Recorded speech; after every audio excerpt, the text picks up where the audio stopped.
నమస్కారం ADB news కు స్వాగతం. ముందుగా హెడ్లైన్. ఎన్నికల సమయంలో ఇచ్చిన హామీలపై ప్రధానమంత్రి స్పష్టత ఇవ్వాలి. జిల్లా అభివృద్ధిపై కేంద్రం దృష్టి సారించాలని municipal chairman Jogu Premender demand. కేంద్రం పరిధిలోని సమస్యలను పరిష్కరించాలని డిమాండ్ చేస్తూ అఖిలపక్షం ఆధ్వర్యంలో భారీ బైక్ ర్యాలీ.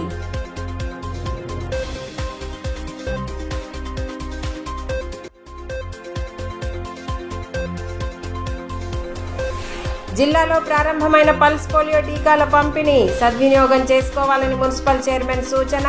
5 ఏళ్లలోపు చిన్నారులకు పోలియో టీకాలను తప్పనిసరిగా వేయించాలన్న డిఎంఎండ్హెచ్ఓ.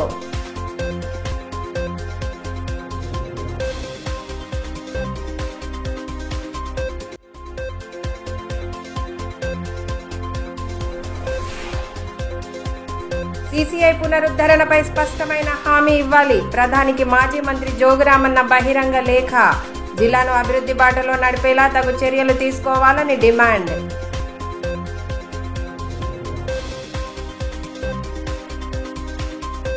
ఎన్నికల్లో ఇచ్చిన హామీలను విస్మరించిన కేంద్రంలోని బీజేపీ ప్రభుత్వం జిల్లా అభివృద్ధికి చేసిందేమీ లేదని మున్సిపల్ చైర్మన్ జోగు ప్రేమేందర్ మండిపడ్డారు.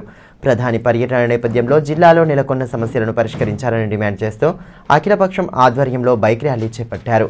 స్థానిక ఆర్ఎన్బి విశ్రాంతి భవనం నుండి ప్రారంభమైన బైక్ ర్యాలీ పట్టణ ప్రధాన వీధుల గుండా సాగింది. జిల్లా అభివృద్ధిపై కేంద్ర ప్రభుత్వం దృష్టి సారించాలని, కేంద్రం పరిధిలోని అనేక సమస్యలు పెండింగ్లో ఉన్నప్పటికీ ఎటువంటి స్పందన లేదని మున్సిపల్ చైర్మన్ జోగు ప్రేమేందర్ అన్నారు. ప్రధాని మోడీ జిల్లా పర్యటన నేపథ్యంలో జిల్లాలో నెలకొన్న సమస్యలను పరిష్కరించాలని డిమాండ్ చేస్తూ అఖిలపక్షం ఆధ్వర్యంలో ఆదివారం బైక్ ర్యాలీ చేపట్టారు. స్థానిక బీఆర్ఎస్ కార్యాలయం నుండి పార్టీ శ్రేణులు పెద్ద ఎత్తున ర్యాలీలో పాల్గొన్నారు. అనంతరం ఆర్ఎన్బి నుండి ర్యాలీ ప్రారంభం కాగా పట్టణ ప్రధాన వీధుల గుండా బైక్ ర్యాలీ సాగింది. నల్ల జెండాలను పట్టుకుని ప్రధాని పర్యటనలో జిల్లాకు న్యాయం జరిగేలా చూడాలని డిమాండ్ చేస్తూ పెద్ద ఎత్తున నిరసన నినాదాలు చేస్తారు. ధర్నాలో నాయకులు గండ్రత్ రమేష్, దర్శనాల మల్లేష్, బండి దత్తాత్రి, పూసం సచిన్, నగేష్, దేవేందర్, బాలూరి గోవర్ధన్ తదితరులు పాల్గొన్నారు.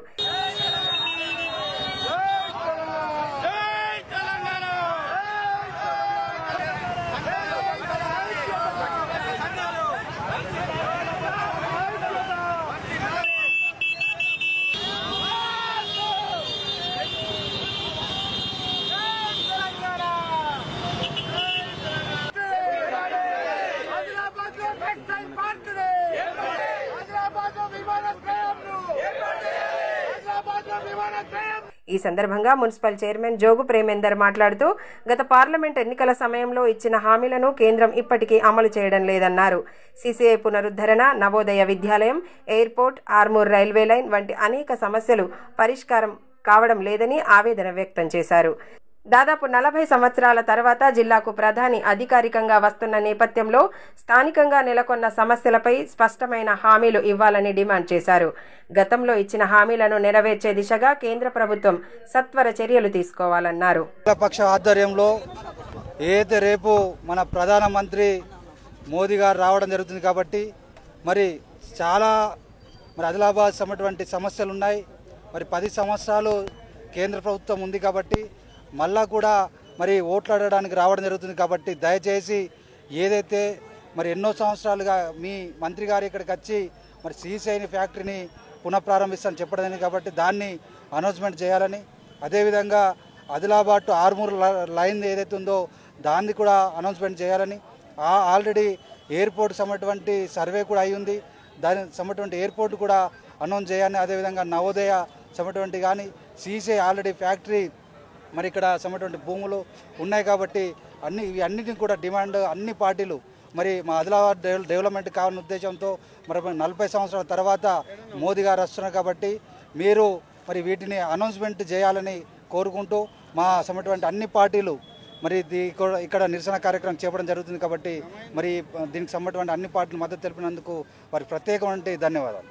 రేపు 4న ప్రధానమంత్రి పర్యటన సందర్భంగా ఆదిలాబాద్లో ఉన్నటువంటి ముఖ్యమైనటువంటి సమస్యలు, ప్రాజెక్టులు, ఒకటి సీసీఐని పునరుద్ధరించాలని, ఆదిలాబాద్ టు ఆర్మూర్ రైలుని ప్రారంభించాలని, అదేవిధంగా టెక్స్టైల్ పార్కుని ఏర్పాటు చేయాలని, గిరిజన యూనివర్సిటీని ఏర్పాటు చేయాలని, విమానాశ్రయానికి సంబంధించిన దాన్ని ఏర్పాటు చేయాలనేటువంటి ఈ 5 అంశాల మీద పెద్ద ఎత్తున మేము ఈరోజు ఈ కార్యక్రమం తీసుకోవడం జరిగింది.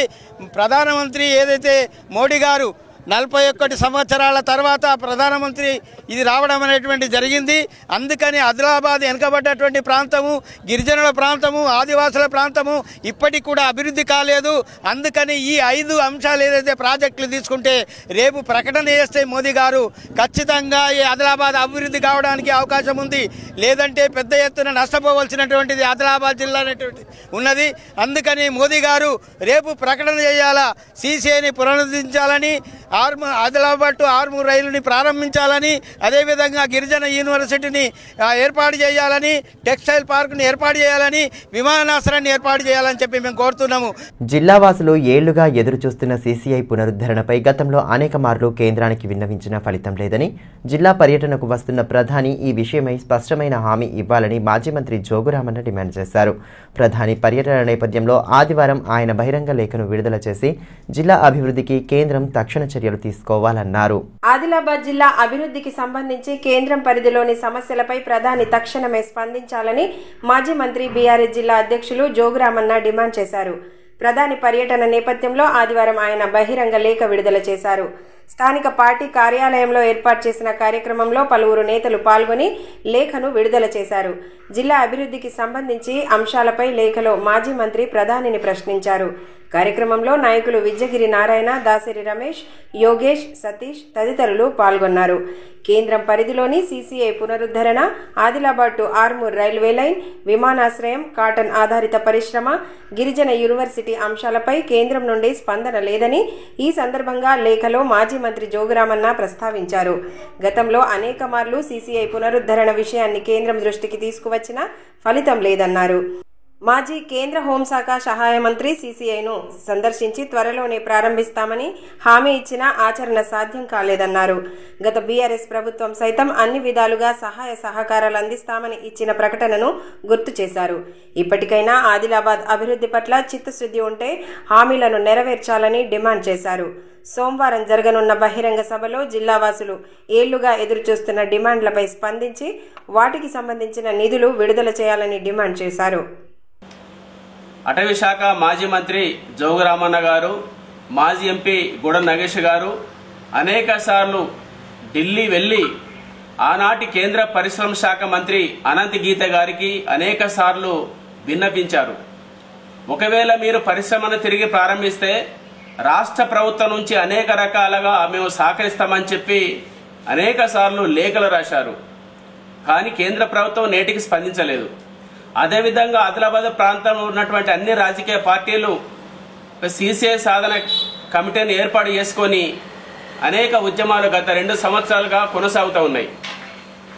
ఆ ఉద్యమ కాలంలో రాష్ట్ర ప్రభుత్వం స్పందించి 3 రకమైనటువంటి హామీలు ఇచ్చారు కేంద్ర ప్రభుత్వానికి. ఒకటి, సీసీఐ పరిశ్రమను కేంద్ర ప్రభుత్వంగా నడిపితే దానికి ఉన్నటువంటి పాత బకాయిలు రద్దు చేద్దాం, కొత్త పరిశ్రమలకు ఇచ్చే రాయితీలు ఇద్దాం. లేదు అంటే కేంద్ర ప్రభుత్వం 51%, రాష్ట్ర ప్రభుత్వం 49% చొప్పున నిధులు కేటాయించి నడుపుదాం. లేదు అంటే కేంద్ర ప్రభుత్వం నడపకపోతే పూర్తిగా రాష్ట్ర ప్రభుత్వానికి అప్పగించిన మేమే పూర్తి నిధులు పెట్టి నడుపుదామని చెప్పి కేంద్ర ప్రభుత్వానికి రాష్ట్ర ప్రభుత్వం హామీలు ఇచ్చింది. అయినా స్పందించలేదు. చిన్నారులు పోలియో బారిన పడకుండా ప్రతి ఒక్కరూ పోలియో టీకాలను వేయించాలని మున్సిపల్ చైర్మన్ జోగు ప్రేమేందర్ సూచించారు. పట్టణంలోని హమాలీవాడ అర్బన్ హెల్త్ సెంటర్లో ఆదివారం ఏర్పాటు చేసిన పల్స్ పోలియో ప్రారంభ కార్యక్రమంలో డిఎంఎన్హెచ్ఓ నరేందర్ రాథోడ్తో కలిసి ఆయన పాల్గొన్నారు. ఈ సందర్భంగా పల్స్ పోలియోను ప్రారంభించి చిన్నారులకు 2 చుక్కల టీకా వేశారు. పల్స్ పోలియో కార్యక్రమాన్ని సద్వినియోగం చేసుకోవాలని మున్సిపల్ చైర్మన్ జోగు ప్రేమేందర్ సూచించారు. పట్టణంలోని హమాలీవాడ అర్బన్ హెల్త్ సెంటర్లో ఆదివారం ఏర్పాటు చేసిన పల్స్ పోలియో ప్రారంభ కార్యక్రమంలో ఆయన ముఖ్య అతిథిగా పాల్గొన్నారు. ఈ సందర్భంగా డిఎంఎన్హెచ్ఓ డాక్టర్ నరేందర్ రాథోడ్తో కలిసి జ్యోతి ప్రజ్వలన చేశారు. అనంతరం చిన్నారులకు 2 పోలియో చుక్కలు వేశారు. డిప్యూటీ డిఎంఎన్హెచ్ఓ డాక్టర్ సాధన, జిల్లా ఇమ్యునైజేషన్ అధికారి శ్రీనివాస్, శ్రీకాంత్, కౌన్సిలర్ అశోక్ స్వామి తదితరులు పాల్గొన్నారు.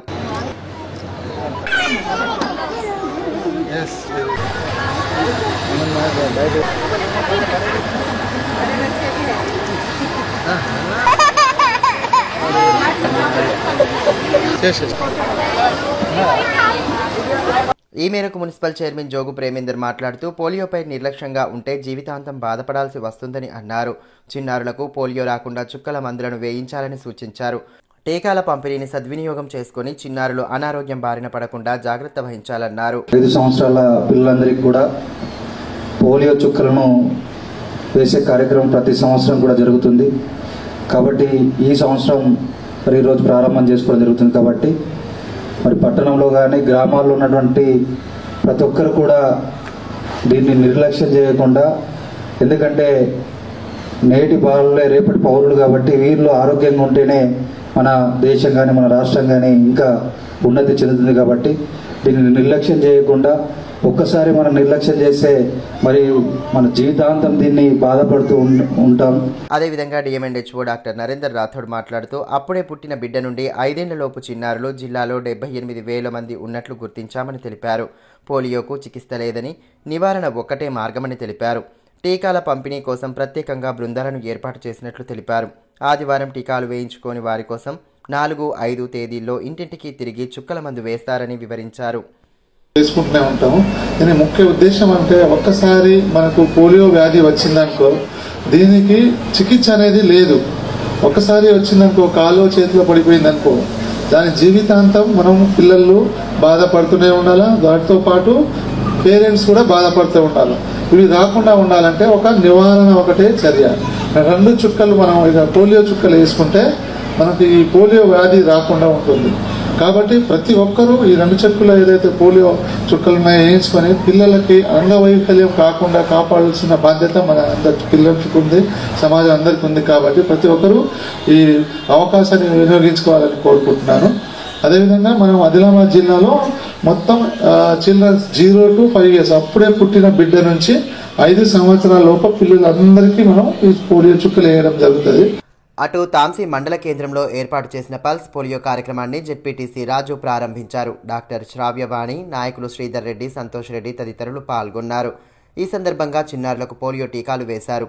అనంతరం డాక్టర్ శ్రావ్యవాణి మాట్లాడుతూ నేషనల్ ఇమ్యునైజేషన్ డేను పురస్కరించుకొని దేశవ్యాప్తంగా పల్స్ పోలియో నిర్వహిస్తున్నట్లు తెలిపారు. టీకాలను వేయించుకోని చిన్నారులకు ఈ నెల 4, 5 తేదీల్లో ఇంటింటికి వెళ్లి ఆరోగ్య సిబ్బంది పోలియో చుక్కలు వేయనున్నారని తెలిపారు. అంతకుముందు జెడ్పీటీసీ రాజు మాట్లాడుతూ పల్స్ పోలియోను సద్వినియోగం చేసుకుని చిన్నారులు పోలియో బారిన పడకుండా చుక్కలు వేయించాలన్నారు.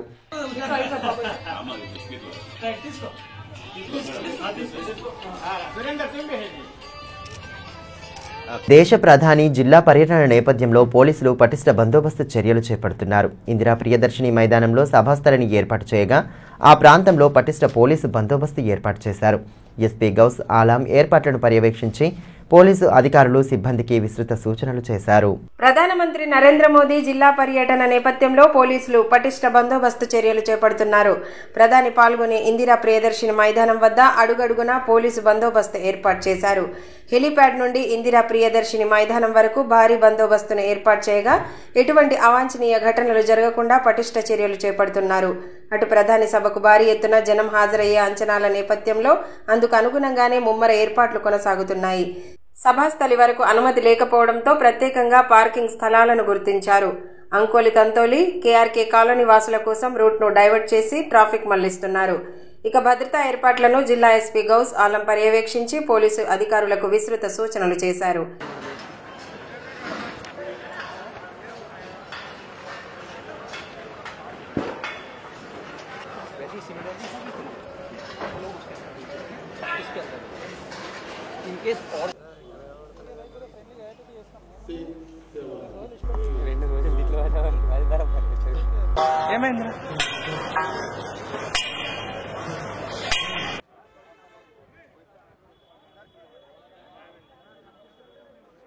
ఈ సందర్భంగా ఎస్పీ గౌస్ ఆలం మాట్లాడుతూ ప్రధానమంత్రితో పాటు ముఖ్యమంత్రి, గవర్నర్ వస్తున్నారని తెలిపారు.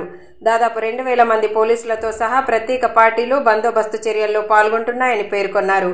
ఇంటర్ పరీక్షలు రాస్తున్న విద్యార్థులు నిర్దేశిత సమయం కంటే ముందుగానే కేంద్రాలకు చేరుకోవాలని సూచించారు. రేపు రోజు 4th మార్చ్ రోజు మన honourable PM sir, CM sir, governor madam వస్తున్నారు. సో ఆదిలాబాద్ జిల్లాలో మొత్తం సెక్యూరిటీ డిప్లాయ్మెంట్ ఇప్పుడు జరుగుతుంది. More than 2,000 police personnel are being deployed. అది వెరీ ఇంపార్టెంట్ విఐపి కంట్రీలో కాబట్టి మొత్తం సెక్యూరిటీ మేము గట్టిగా పెట్టాము. హెలిప్యాడ్ కానీ మీటింగ్ ప్లేస్లో కానీ రూట్లో మొత్తం మేము చేసాము. ఇది కాకుండా జనరల్ పబ్లిక్ కోసం కూడా ఇక్కడ రావడానికి 3 జిల్లాల నుంచి వస్తున్నారు కాబట్టి బస్సెస్లో ఎక్కువ వస్తున్నారు కాబట్టి సెపరేట్ పార్కింగ్ ప్లేస్ రూట్ బందోబస్తు డిప్లాయ్మెంట్ జరిగింది. ఇంటర్ ఎగ్జామ్ ఒకటి ఉంది, దీనికోసం కూడా అందరికీ సెన్సిటైజేషన్ చేయడం జరిగింది.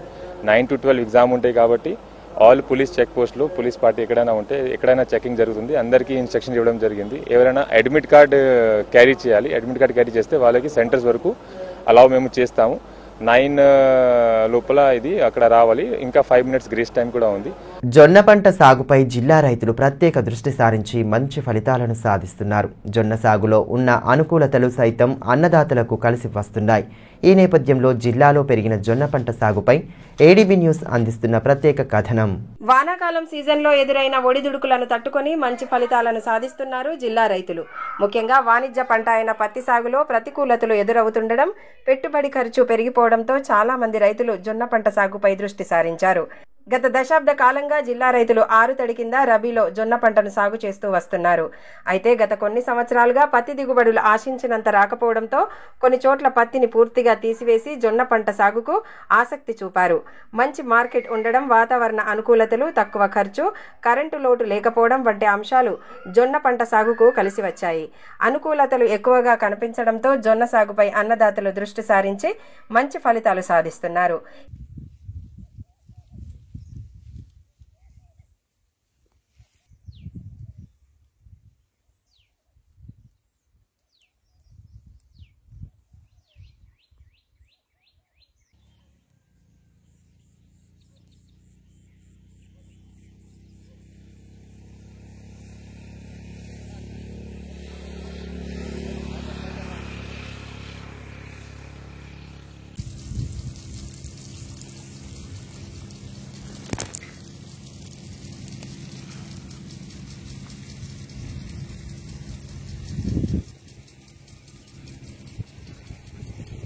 కేవలం తలమడుగు మండలంలోనే దాదాపు 7,731 ఎకరాల జొన్న పంట సాగు జరిగిందని వ్యవసాయ అధికారి మహేందర్ తెలిపారు. గత 5 ఏళ్లుగా ఎకరాకు దిగుబడి అంచనా 8 నుండి 10 క్వింటాళ్లు ఉందని చెబుతున్నారు. ఇతర పంటలతో పోలిస్తే జొన్న పంట సాగులో కొన్ని అనుకూల అంశాలు ఉండడంతో రైతులు ఈ పంట సాగుపై దృష్టి సారిస్తున్నట్లు తెలిపారు.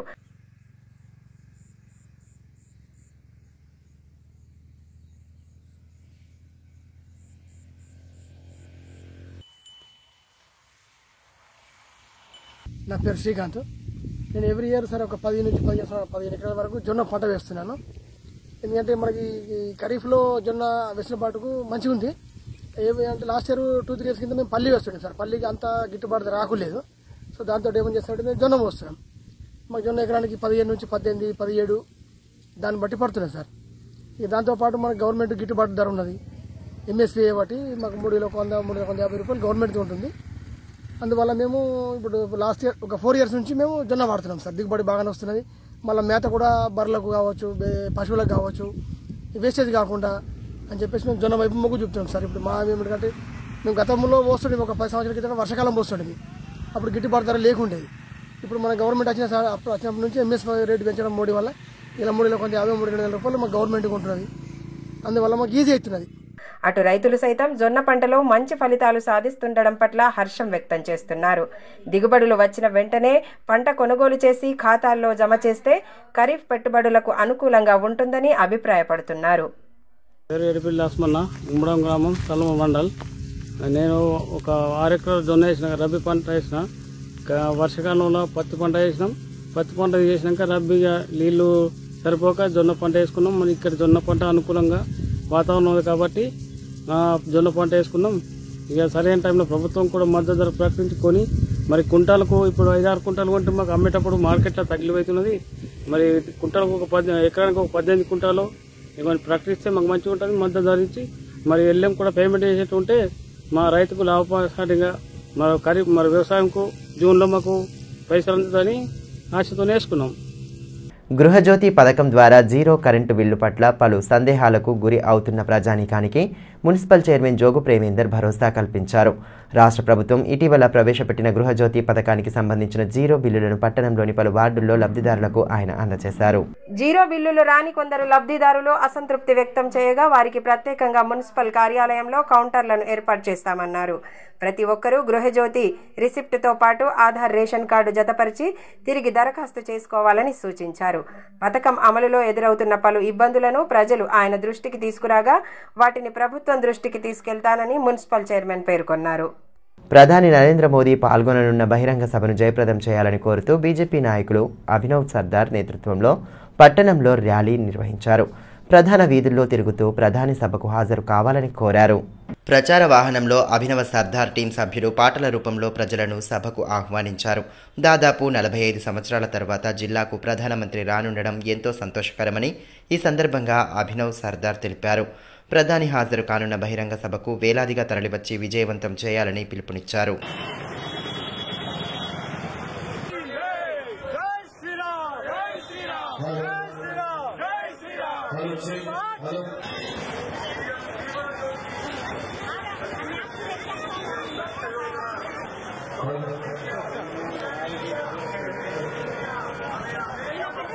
జిల్లా క్రీడాకారులు జాతీయ స్థాయిలో రాణించాలని జిల్లా ఒలింపిక్ అసోసియేషన్ అధ్యక్షులు బాలూరి గోవర్ధన్ రెడ్డి ఆకాంక్షించారు.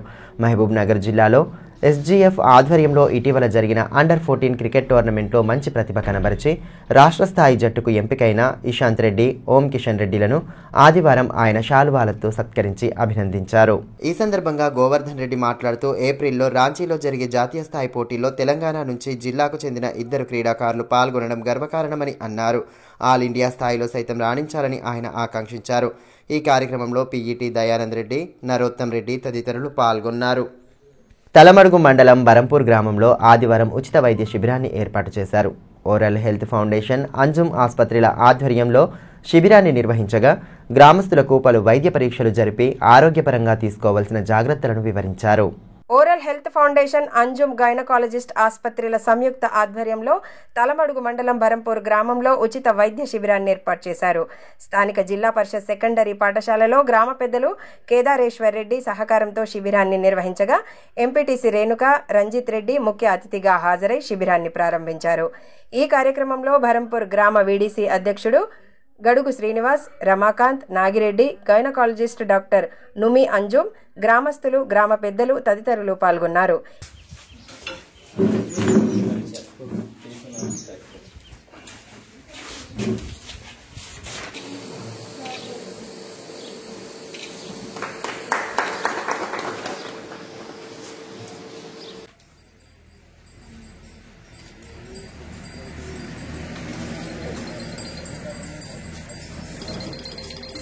ఈ సందర్భంగా ఓరల్ హెల్త్ ఫౌండేషన్ సభ్యులు మాట్లాడుతూ గిరిజన గ్రామాల ప్రజలకు వైద్య సౌకర్యాలను అందుబాటులోకి తీసుకురావడానికి ఫౌండేషన్ ఆధ్వర్యంలో ఉచిత వైద్య శిబిరాన్ని ఏర్పాటు చేసినట్లు తెలిపారు. శిబిరంలో రోగ నిర్ధారణ జరిగిన వారికి ప్రభుత్వం ప్రకటించిన స్లాబుల ప్రకారంగా తక్కువ ఖర్చుతో వైద్యం అందించవచ్చని, ఈ అవకాశాన్ని ప్రజలు సద్వినియోగం చేసుకోవాలని సూచించారు. ఓరల్ హెల్త్ ఫౌండేషన్ మెయిన్ ముఖ్య కాన్సెప్ట్ ఏదైతే ఉందో అదేంటంటే ప్రతి ఒక్కరు కూడా డెంటల్ ట్రీట్మెంట్కు రీచ్ అయ్యేటట్టు. లైక్ తెలంగాణ గవర్నమెంట్ ఏదైతే దంత చికిత్స కోసము వాళ్ళు ప్రైజ్ లిస్ట్ ఇచ్చారో అదే ప్రైజ్ లిస్ట్లో అందరికీ దంత చికిత్స చేయడం అనేది మా ముఖ్య ఉద్దేశం. ఈ ఓరల్ హెల్త్ ఫౌండేషన్లో మా ఆదిలాబాద్ పట్టణంలోనే కాకుండా హైదరాబాద్, కరీంనగర్, నిజామాబాద్ అన్ని చోట్లలో ఓరల్ హెల్త్ ఫౌండేషన్ ఆధ్వర్యంలో అందరికీ క్లినిక్లు రిజిస్టర్ చేయబడుతున్నాయి. ఈ క్లినిక్లలో ఎక్కడెక్కడైతే క్యాంప్ చేసిన తర్వాత వాళ్ళు అక్కడికి వచ్చి చూయించుకుంటారో ఆ సపరేట్ ఏదైతే ఏరియాలో క్లినిక్ ఉంటుందో ఆ క్లినిక్లోనే వాళ్లకు దంత చికిత్స గవర్నమెంట్ ఏదైతే ఆమోదించిందో ఆ రేట్ల ప్రకారమే వాళ్లకు ట్రీట్మెంట్ చేయబడుతుంది. నిర్దేశించిన నిబంధనల మేరకే పవిత్ర హజ్ యాత్ర చేసినప్పుడే ఆ యాత్ర సఫలీకృతం అవుతుందని కేంద్ర హజ్ కమిటీ శిక్షకులు మౌలానా ముఫ్తీ హఫీజ్ ఉద్దీన్ నద్వీ పేర్కొన్నారు. ఈ ఏడాది పవిత్ర హజ్ యాత్రకు వెళ్లే ఉమ్మడి జిల్లాలోని యాత్రికుల కోసం స్థానిక ప్రైవేట్ ఫంక్షన్ హాల్లో శిక్షణ తరగతులను ఏర్పాటు చేశారు. జిల్లా హజ్ సొసైటీ అధ్యక్షులు షాహిద్ అహ్మద్, సభ్యులు ఆసిఫుద్దీన్, ఫారూక్, హసీబ్ తదితరులు పాల్గొన్నారు. యాత్ర ప్రారంభం నుంచి తిరిగి వచ్చే వరకు పాటించాల్సిన నియమాలపై శిక్షణలో యాత్రికులకు వివరించారు.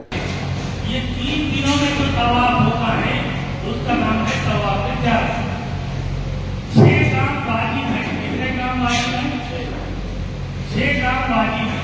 వార్తలు ముగించే ముందు హెడ్లైన్స్ మరోసారి. ఎన్నికల సమయంలో ఇచ్చిన హామీలపై ప్రధానమంత్రి స్పష్టత ఇవ్వాలి. జిల్లా అభివృద్ధిపై కేంద్రం దృష్టి సారించాలని municipal chairman Jogu Premender demand. కేంద్రం పరిధిలోని సమస్యలను పరిష్కరించాలని డిమాండ్ చేస్తూ అఖిలపక్షం ఆధ్వర్యంలో భారీ బైక్ ర్యాలీ.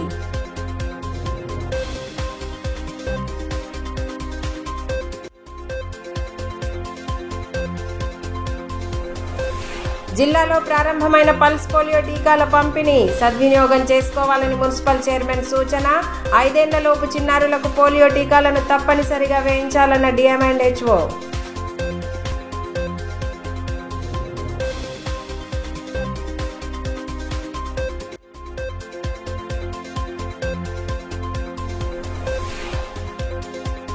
సీసీఐ పునరుద్ధరణపై స్పష్టమైన హామీ ఇవ్వాలి. ప్రధానికి మాజీ మంత్రి జోగురామన్న బహిరంగ లేఖ. జిల్లాను అభివృద్ధి బాటలో నడిపేలా తగు చర్యలు తీసుకోవాలని డిమాండ్.